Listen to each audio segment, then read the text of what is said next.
temos aqui Janaína Camelo. Então vamos lá, Jana, agora vai. Agora vai, Evandro. Olha só, a gente já tem visto que as famílias estão tendo acesso, né, a esses corpos no IML ali do Rio de Janeiro, porque esse pedido feito por esses partidos foi dentro da DPF das favelas, né, a DPF 635. O ministro Alexandre de Moraes, até agora, ele não deu nenhum despacho dentro desse processo, desde quando ele determinou ali a audiência lá no Rio de Janeiro, que vai acontecer com o Cláudio Castro na segunda-feira, né? Isso foi na quarta-feira, esse despacho do ministro. Desde então, ele não tem tomado nenhuma decisão dentro desse processo, mas vários pedidos, várias petições estão sendo apresentadas ali. Essa foi uma delas. Esse pedido foi feito ontem à noite, porque ontem, de fato, a gente viu uma confusão enorme ali na frente do IML, das famílias denunciando que não estavam tendo acesso aos corpos das suas vítimas, dos seus mortos, né? Apenas ali integrantes do Ministério Público, da Polícia Civil, inclusive foi feito até um protesto ali em frente ao IML por parte desses familiares.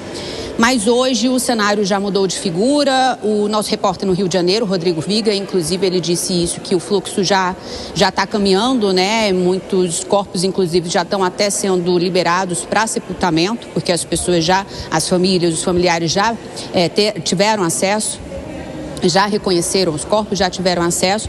Mas, enfim, nessa petição, esses partidos, eles fazem muitas críticas ali a essa mega operação do Rio de Janeiro. Dizem o seguinte, que os números da mega operação demonstram o tamanho e a gravidade das violações de direitos humanos. Diz que a polícia do Rio de Janeiro mais matou do que prendeu, porque foram 121 mortos, 113 detidos, que o número de corpos é maior que o número de armas apreendidas.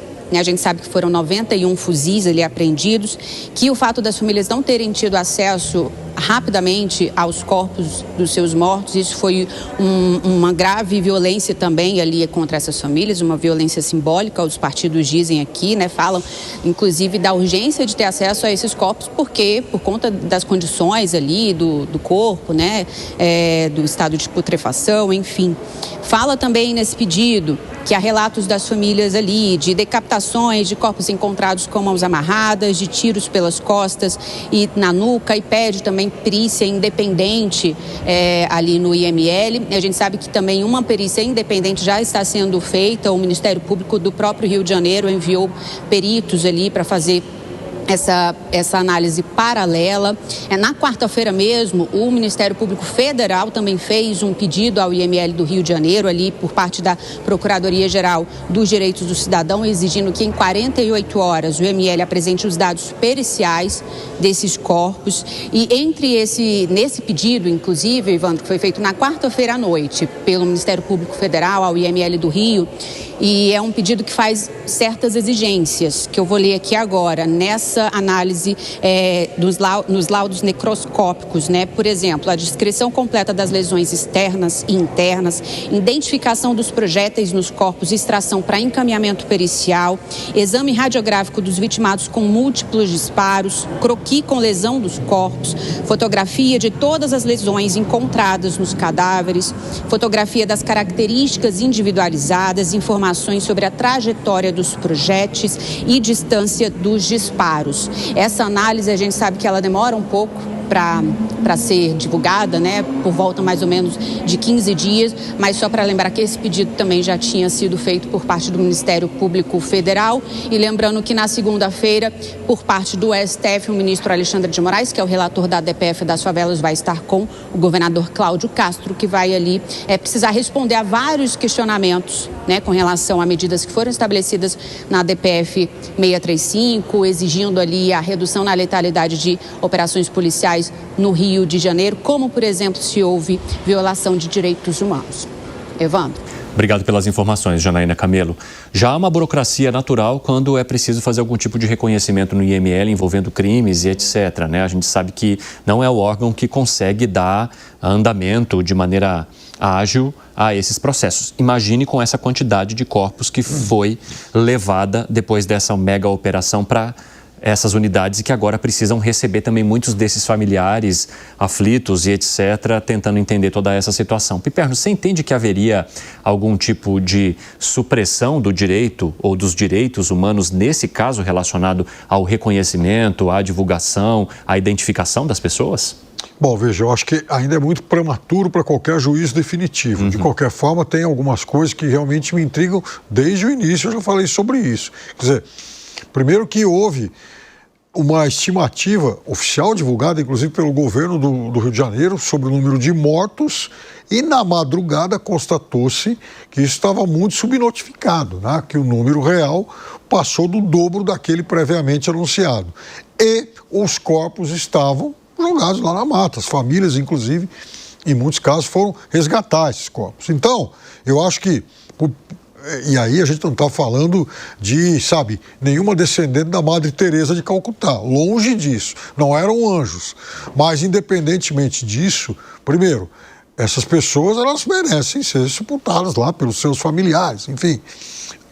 Segundo, eu acho, sim, importante esse tipo de perícia para saber exatamente como é que essas pessoas foram mortas, né? Quais foram as circunstâncias, se essas pessoas tombaram em combate e eles não têm o direito de enfrentar as forças de segurança. Então, enfim, é natural que, se assim o fizeram, acabaram também se expondo ao risco, mas é importante que se tenha esse tipo de resposta. Eu tenho até um amigo que chama Thiago Vieira, que está nos acompanhando aqui no nosso 3 em 1, e ele trabalha no IML de Camaçari, na Bahia.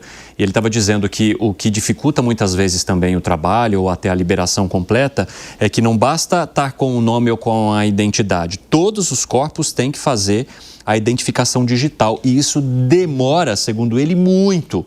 Então, ele até estava dizendo, né, não queria estar no corpo das pessoas que atuam hoje no IML do Rio de Janeiro, porque se aqui, com um número bem menor de, digamos, de identificações necessárias, já há uma dificuldade, imagine numa situação como essa em que você tem uma quantidade muito grande de corpos encaminhada para essas unidades. Ô Zé Maria Trindade, como é que você avalia essa ação que foi movida pelos partidos? É de se esperar, né? Porque a partir de agora começa um grande julgamento para os policiais que ficaram vivos desta guerra. É assim. Aí vão procurar essa história lá de que foram mais mortos do que fuzis apreendidos, né? E assim por diante. Quer dizer, é uma tentativa de criminalizar o trabalho da polícia numa operação complexa como essa, muito complexa, né? E mortos 4 policiais, 2 militares e 2 civis, né? Então, assim, agora começa essa fase de julgamento dos policiais e até dos comandantes. Isso é uma mensagem muito clara para os profissionais de segurança pública de não agirem, porque os que não foram, os que não arriscaram a vida subindo o morro, esses estão tranquilos e não enfrentarão processo. Esse é um caso que deve ser julgado pelo comando. É o comando que determinou, os policiais e todos que foram para lá foram obedecendo o comando. Ninguém acordou de manhã e falou, eu vou ali no morro dar uns tiros. Não, houve todo um processo. E a polícia detém esse poder, é o monopólio da violência que a polícia detém. A liberação de corpos também não precisa Supremo ir lá liberar corpos. No máximo que poderia acontecer é alguém que esteja ir até o IML ou acionar lá a Justiça do Rio de Janeiro, porque o Supremo tem que ficar se metendo agora até em liberação de corpos no Rio de Janeiro, né? Está errado essa judicialização de tudo e no Supremo Tribunal Federal.